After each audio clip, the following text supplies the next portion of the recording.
એટલે કહેવાનો અર્થ મારો એ છે, ઈ નથુ ભગત ને ખબર પડે ને અહાડ ગાંડો થાય અને મીણસાર નદી ગાંડી તૂર થઈને જાતી હોય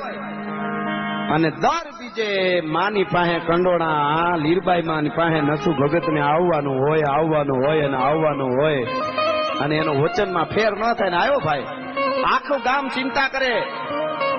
લીરબાઈ માં ચિંતા કરે છે કે નથુ ન આવે તો હારું, એટલે બધા કે ના નહીં આવે, આવા વરસાદમાં થોડો આવે. લીરબાઈ માં કે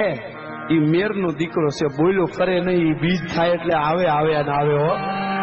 અને આવ્યો ભાઈ વીણહાર માં ખાબકો,